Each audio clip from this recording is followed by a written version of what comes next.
My husband forced me to sign away my multi-million-dollar estate until his own lawyer told him what he'd actually done.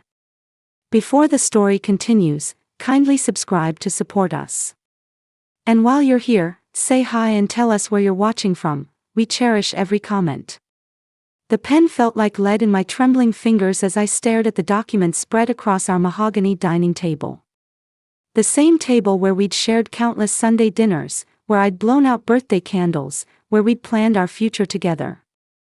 Now it felt like an execution platform. Sign it, Maya. Marcus's voice cut through the silence like a blade.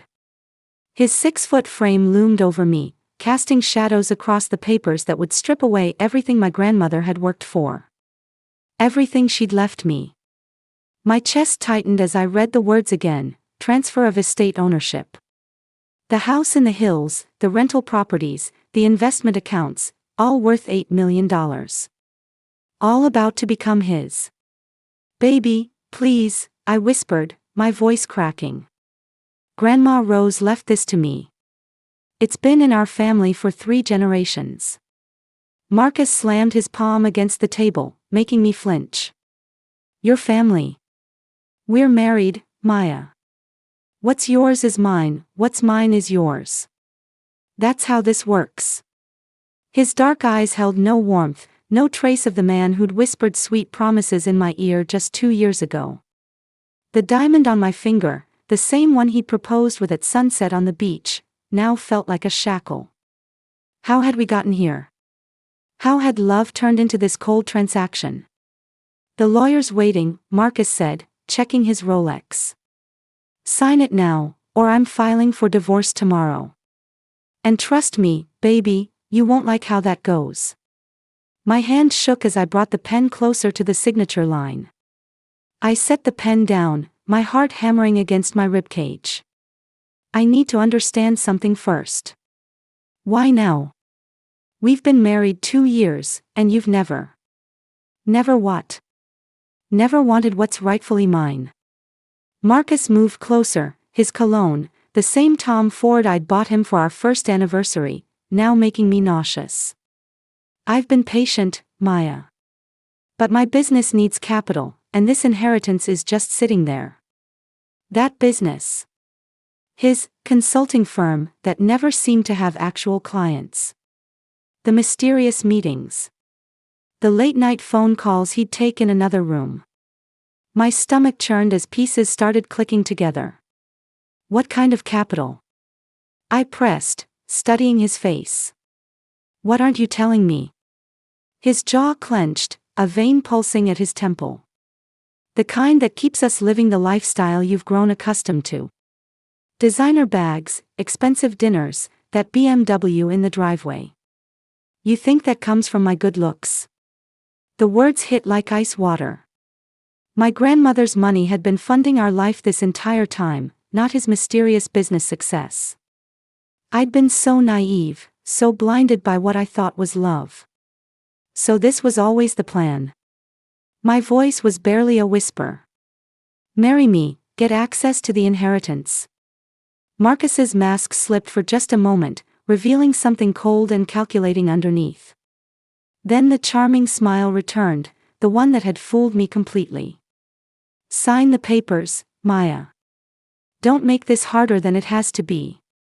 I picked up the pen again, but this time, I had a different plan forming in my mind. I let out a shaky breath and nodded slowly. You're right. We're a team. I'm sorry for making this so difficult. Marcus's shoulders relaxed slightly. Good. Let him think he'd won. That's my girl, he said, his voice softening with fake tenderness. This is for us, baby. For our future.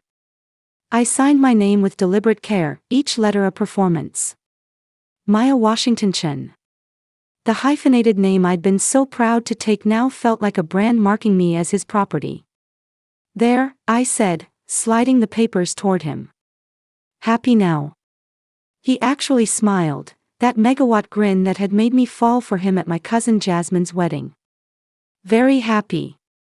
You've made the right choice. As he gathered the documents, I caught sight of something that made my blood freeze.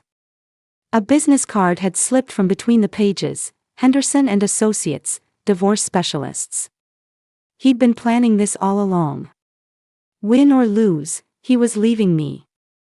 I'm going to drop these off at the lawyer's office, Marcus said, kissing my forehead like nothing had changed. Then we should celebrate. Dinner at Le Bernardin. Actually, I said carefully, I'm feeling a bit overwhelmed.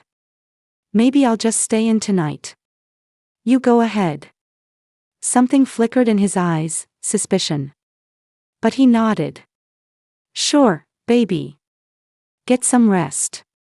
Tomorrow starts our new life. The moment the door closed behind him, I grabbed my phone and dialed a number I knew by heart. Jasmine. It's Maya. I need your help, and I need it now. Girl, what? My cousin Jasmine's voice crackled through the phone. He made you sign what? I paced the living room, my bare feet silent on the imported Italian marble Marcus had insisted we install. All of it, Jazz. The house, the rental properties, everything Grandma Rose left me. That manipulative piece of, she caught herself. Okay. Think. What exactly did you sign? Transfer of ownership documents. He said it was just making our assets joint, but I grabbed the copies I'd managed to scan while he wasn't looking. It's not joint ownership, Jazz. It's full transfer.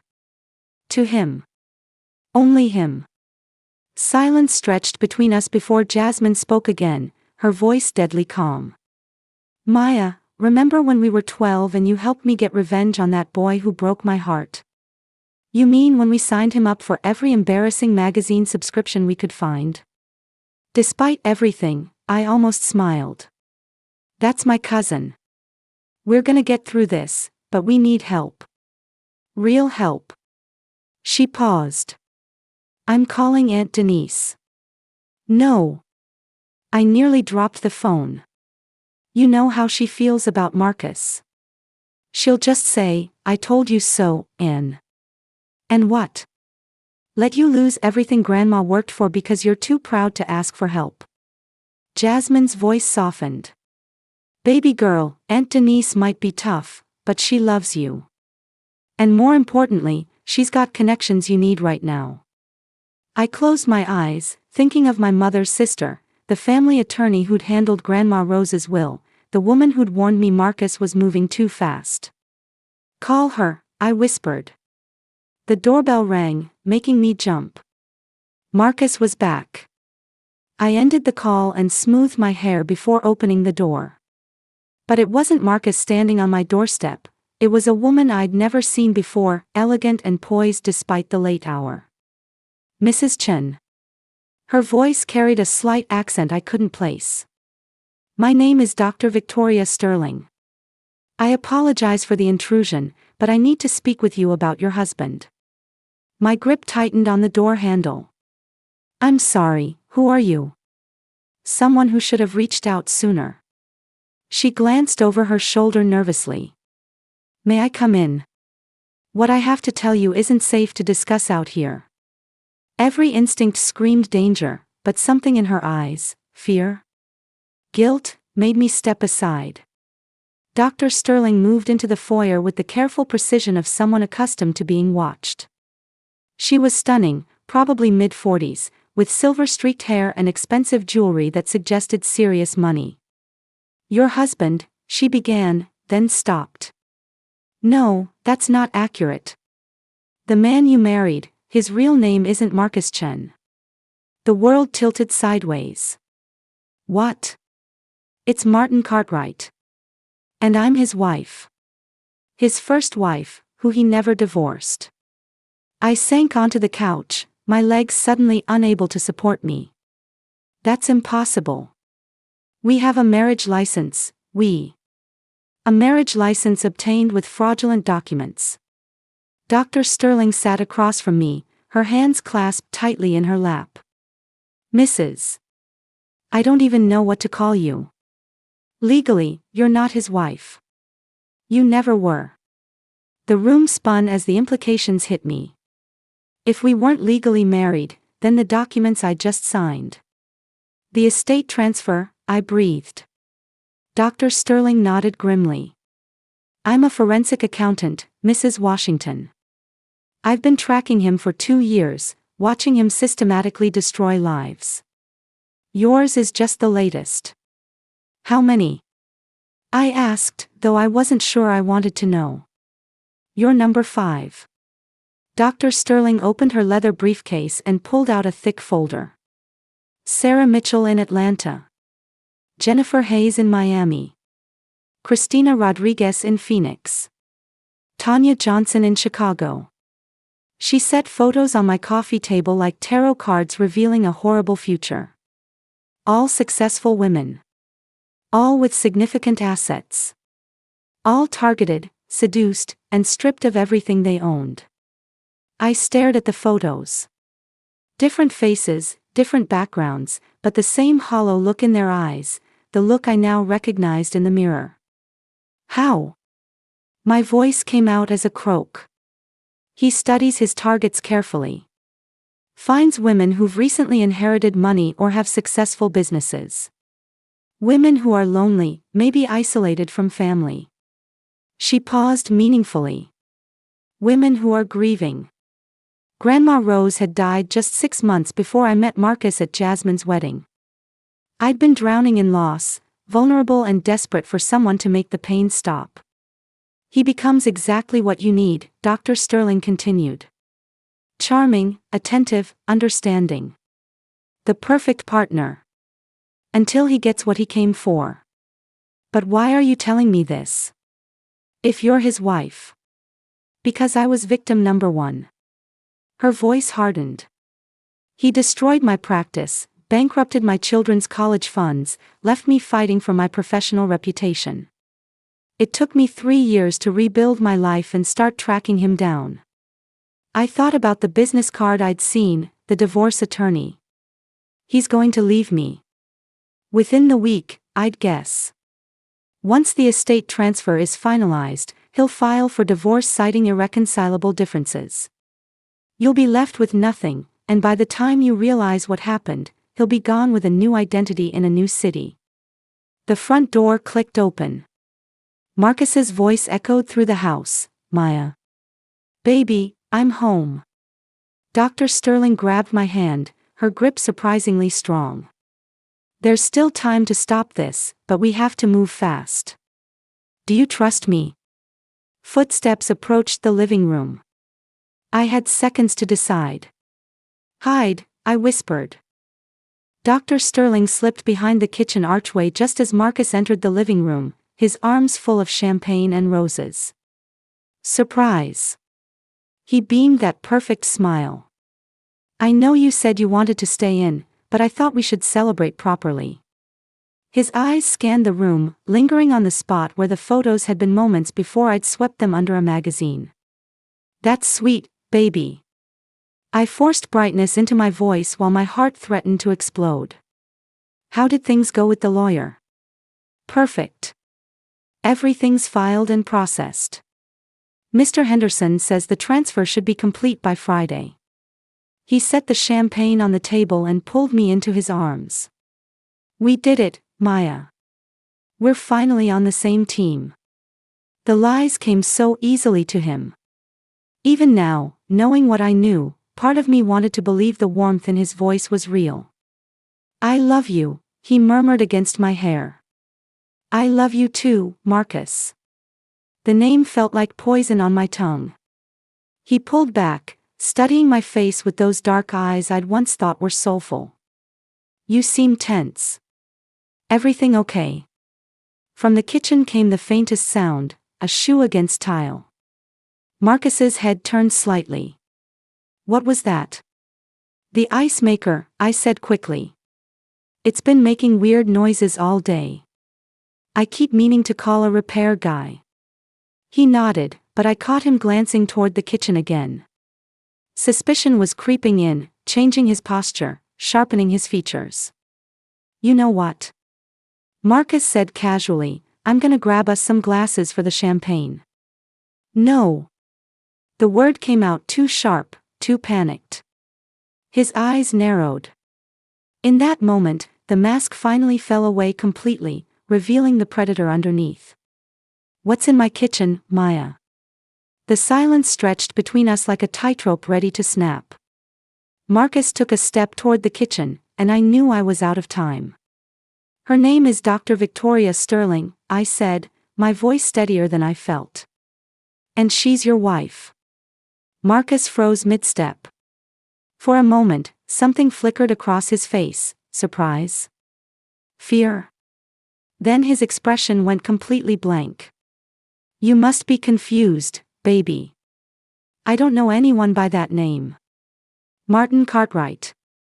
I spoke the name like a weapon. That's your real name, isn't it? Dr. Sterling emerged from the kitchen, her professional composure intact despite the circumstances. Hello, Martin. You're looking well. The transformation in Marcus was instantaneous and terrifying. The charming facade shattered, revealing raw fury underneath. Victoria. Should have known you'd stick your nose where it doesn't belong. Like protecting innocent women from your schemes. She moved to stand beside me, and I felt strength in her presence. How long were you planning to keep this going? Marcus laughed, but it was a sound devoid of any warmth. As long as it took. Maya here just made it very easy. He gestured to the documents on the table. $8 million. My biggest score yet. The casual cruelty of it hit me like a physical blow. 2 years of my life, all the moments I'd thought were real, our first date, our wedding day, the quiet mornings when he'd whisper how much I meant to him, all of it had been performance. You're sick, I whispered. I'm practical. Marcus straightened his tie with deliberate calm. You rich girls are all the same. Lonely, desperate to be loved, willing to believe anything that makes you feel special. The other women were just as naive as you. His smile returned, sharp as broken glass. But don't worry, Maya. This is almost over. That's when I noticed his hand moving toward his jacket pocket. Martin, don't.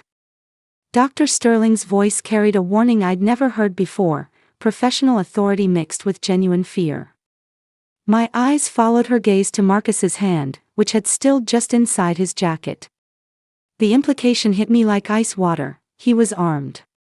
Don't what, Victoria? His voice was silk over steel. Don't protect my investment. $8 million is a lot of money to walk away from. The transfer isn't finalized yet, I said quickly, my mind racing. You said Friday. Today's only Wednesday. Smart girl. Marcus pulled his hand away from his jacket, slowly, deliberately. Which means we have a small problem to solve. Dr. Sterling stepped protectively in front of me. There are people who know where I am, Martin. My associate is waiting outside. If I don't call in 10 minutes. You always were a terrible liar. Marcus moved to the window and peered through the blinds. No car outside except Maya's BMW and my Mercedes. You came alone, just like always. The great Dr. Victoria Sterling, thinking she can save the world one victim at a time. My phone buzzed. A text from Jasmine, Aunt Denise is on her way. ETA 20 minutes. Marcus's head snapped toward the sound. Give me the phone, Maya. No. The word surprised us both. I'd spent 2 years saying yes to everything this man wanted, molding myself into his perfect victim. Not anymore. Give me the phone. Each word was measured, dangerous. Instead, I stepped backward, my fingers moving quickly across the screen. I'm calling the police. You're calling nobody. Marcus lunged forward. But Dr. Sterling was faster.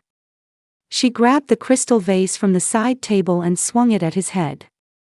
The impact sent him stumbling backward, blood trickling from his temple.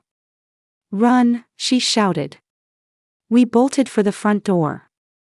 The night air hit my face as we raced down the front steps, Dr. Sterling's heels clicking against the pavement behind me.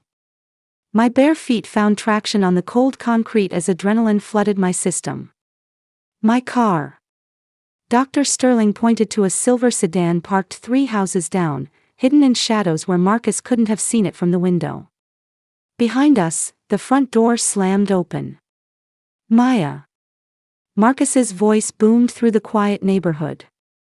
"You can't run from this." We reached the car as headlights swept around the corner. For a heart-stopping moment, I thought it was one of Marcus's associates.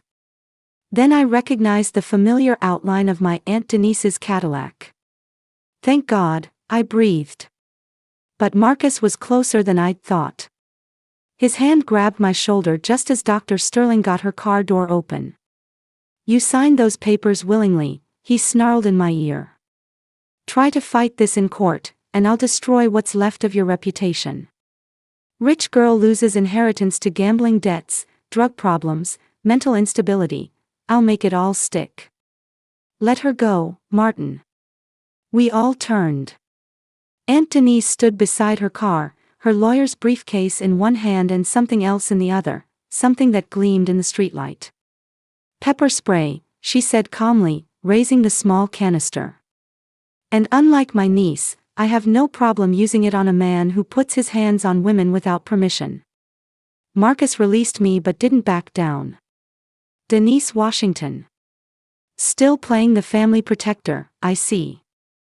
Still playing the career criminal, I see. Aunt Denise's voice could have cut glass. "Surprised you remember me, considering how many families you've destroyed." My stomach dropped. "You know him?" "Know of him. I've been investigating Martin Cartwright for the past 18 months, ever since Christina Rodriguez's family hired me to track down their daughter's missing assets." Aunt Denise smiled grimly. "Small world, isn't it, Martin?" Marcus's confident facade finally cracked. "You can't prove anything." "Actually, I can." Aunt Denise opened her briefcase with one hand while keeping the pepper spray trained on Marcus with the other. Bank records showing fraudulent transfers from 5 different women across 4 states. Marriage certificates filed under 3 different names, none of them legal. And my personal favorite, security footage from a jewelry store in Miami where you pawned Christina Rodriguez's grandmother's wedding ring. She pulled out a thick folder and tossed it on the hood of her car. 18 months of investigation, Martin. Every crime, every victim, every dollar you've stolen, it's all here. Dr. Sterling moved closer to examine the documents. "This is incredible, Mrs. Washington. I've been trying to build a case for years, but I never had access to law enforcement contacts. Private investigators. The kind of resources it takes to track a professional con artist across state lines." Aunt Denise's smile was sharp.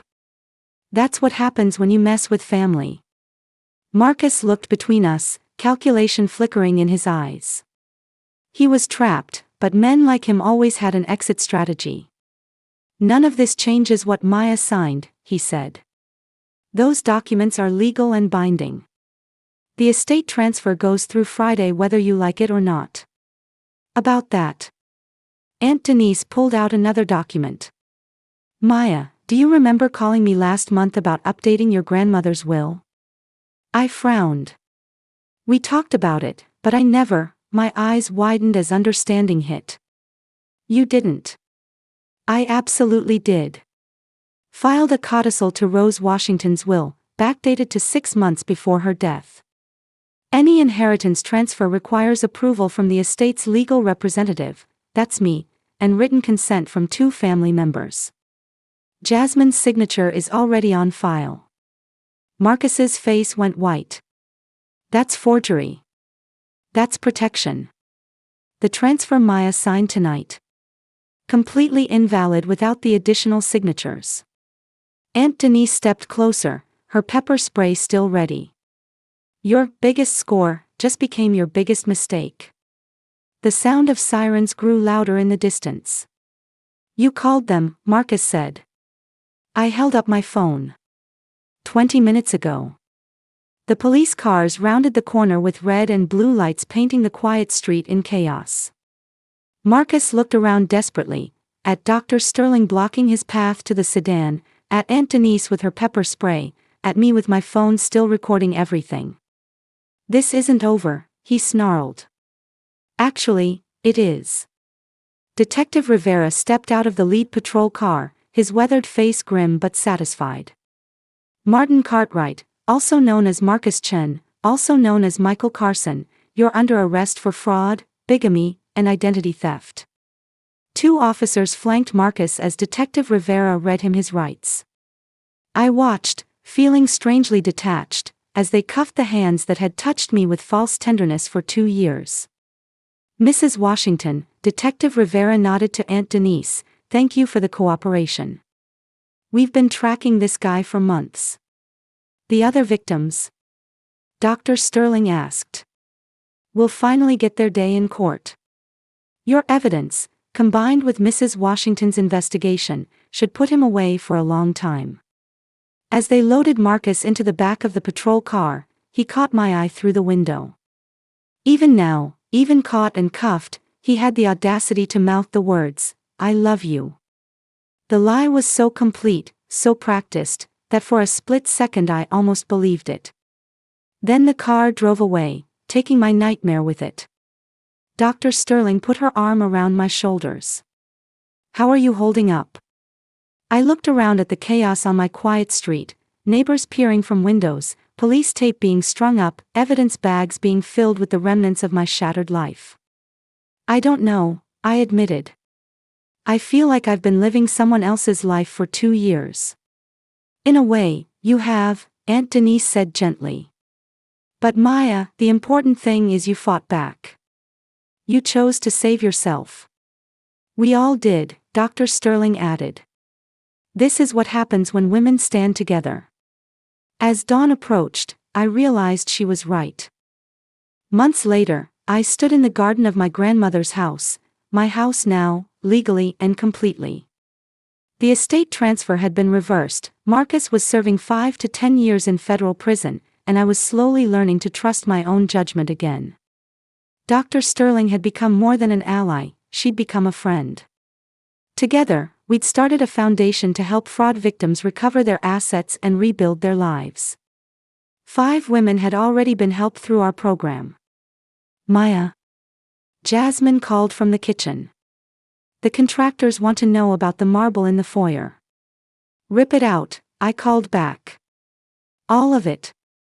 I was renovating the house top to bottom, erasing every trace of Marcus's influence. The imported tiles, the expensive fixtures he'd insisted on, it was all going. I wanted to remember what the house had felt like when Grandma Rose was alive, when love lived in these walls instead of lies. My phone buzzed with a text from an unknown number, "Thinking of you. M." For a moment, my blood ran cold. Then I remembered, Marcus was in prison. His phone privileges were monitored. This had to be someone else. But my hands still shook as I blocked the number. "Maya." Aunt Denise appeared beside me, concern in her eyes. "What's wrong?" I showed her the text. She frowned, then made a quick phone call. "Prison confirms he's still in custody," she said after hanging up.